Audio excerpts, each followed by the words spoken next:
అందరికీ మరణాత. మోషే సుకోపవాస దినములలోని 5వ దినము. అంశము ఇశ్రాయేలీయుల సిద్ధపాటు. వాక్యము నిర్గమాకాండము 2వ అధ్యాయము 23 నుండి 25వ వచనము వరకు. ప్రార్థన. తండ్రి, నీ ఏర్పాటు పిల్లల విషయమైన నీ అనంత ఉద్దేశములకు అనంత స్తోత్రములు. మమ్మును నీ మార్గములలో వర్ధిల్ల చేయుటకు నీవు అన్ని స్థితిగతులను మాచే అనుభవింపజేసి అన్నిటిలోనూ నిన్ను మహిమపరచువారిగా నిలువబెట్టుదువు గనుక నీవు మాకు ఏర్పరిచిన సిద్ధపాటును అందుకొనుటకు నీ వాక్య వర్తమానమిమ్మని వేడుకొనుచున్నాము. ఆమేన్.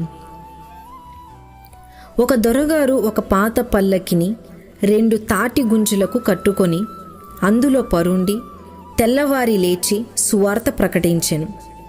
అప్పుడు కలెక్టరు గారు వారిని తన బంగ్లాకు తీసుకుని వెళ్ళి, మీరు చావడానికి వచ్చారా, బ్రతకడానికి వచ్చారా అని ఆ దొరగారిని అడిగిరి. ఆ ప్రాంతములోని పరిస్థితులు అంత కఠినమైనవి. మరి పొదలో మోషేతో దేవుడు పద అన్నాడు. అప్పుడు మోషేకు వధ జ్ఞాపకము వచ్చెను. తాను చంపిన ఐగుప్తీయుని కథ జ్ఞాపకము వచ్చెను. అప్పుడు నేను మీ తండ్రి దేవుడనే అని దేవుడు మోషేతో తను జ్ఞాపకము చేసుకొనెను. ఐగుప్తులో ఇశ్రాయేలీయులకు 450 సంవత్సరములు ట్రైనింగు శిక్షణ కావలెను గనుక వారి గర్వము కరుగుటకు అంతకాలము పట్టెను. గనుకనే దేవుడు వారి మొర్ర వెంటనే వినలేదు. తన్ను తాను తగ్గించుకొనువాడు హెచ్చింపబడును, తన్ను తాను హెచ్చించుకొనువాడు తగ్గించబడును అని ప్రభువు చెప్పెను. గనుక ఇశ్రాయేలీయులు బానిసత్వములో ఈ తగ్గింపు పాఠము నేర్చుకొనుటకు ప్రభువు ఉంచెను. మొదటిగా వినయము నేర్చుకొనుటకు, రెండవదిగా రాజకీయ సంగతులు నేర్చుకొనుట కొరకు. ఎందుకనగా రాబోయే దినములలో వీరు రాజులు కావాలి గనుక. ఇశ్రాయేలీయులకు దేవుని బిడ్డలమని గర్వమున్నది, అది కరగడానికి దేవుడు శిక్షించెను. అంతేకాక వారు నాగరికత నేర్చుకొనుట కొరకు దేవుడు ఐగుప్తులో తన ప్రజలనుంచెను. యోసేపును ఐగుప్తులో ఖైదులో పెట్టెను గనుక 450 సంవత్సరములు దేవుడు వారిని ఖైదులో పెట్టెను గాని ఈ 450 సంవత్సరములు భక్తితో చనిపోయిన వారికి మోక్షమున్నది. యూదులకు రాజు అని ఆయన శిలువ మీద రాయబడి ఉన్నది గాని యేసుక్రీస్తు లోకమునకు రాజాయెను. గోషేను దేశము సారవంతమైనది, శిక్షించినను దేవుడు వారికి తిండి తక్కువ చేయలేదు. అరణ్యములో కూడా వారికి ఏది తక్కువ కాకుండా పోషించెను. ఐగుప్తీయుల వల్ల దెబ్బలు తినుట, కష్టమైన పని చేయుట ఇశ్రాయేలీయులకు భారమైనది, కానీ తిండి తక్కువ కాలేదు. అబ్రహాము విశ్వాసి, ఇస్సాకు శాంతిపరుడు, యాకోబు శ్రమానుభవశాలి. వీరి పేర్లు మోషే జ్ఞాపకము ఉంచుకొనెను. మోషేను ఫరో కుమార్తె నీళ్లలో నుండి తీసెను గనుక మోషే అని పేరు వచ్చెను. మోషేను దేవుడు అడవిలో నుండి తీసి ఐగుప్తుకు పంపెను. నేనెన్నటికీ ఐగుప్తుకు వెళ్ళను, ఫరో నన్ను చంపును అని అనుకొన్న మోషేను దేవుడు, నీవు వెళ్ళవలెను, నేను నిన్ను ఏర్పరిచినానెను.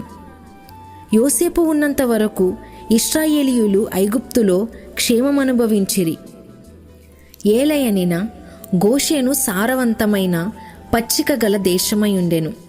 ఈ హేతువ చేతనే ఆ జనులు వారి వాసస్థానమైన ఈ దేశము విడువనభిప్రాయము లేకుండిరి. అయినను ఆదికాండము 15వ అధ్యాయములో ప్రవచింపబడిన 400 సంవత్సరములు గతించిన వెనుక వాగ్దాన దేశమునకు పోవుటకై వారిని ప్రేరేపించు కార్యములను దేవుడు సంభవింపచేసెను. మొదటి కార్యమేమనగా తన జనులకును ఐగుప్తీయులకును గల స్నేహమును పోగొట్టుట. రెండవదిగా ఐగుప్తు ఇశ్రాయేలీయులకు వెగటుగా చేయబడవలెను. స్నేహించే రాజును తీసివేసి ద్వేషించే రాజును నిలుపుట ఆయన చిత్తము వలన జరిగెను. దానియేలు గ్రంథము 2వ అధ్యాయము 21వ వచనము. అందుచే ఐగుప్తులో క్రొత్త రాజవంశము లేచి ఉండెను.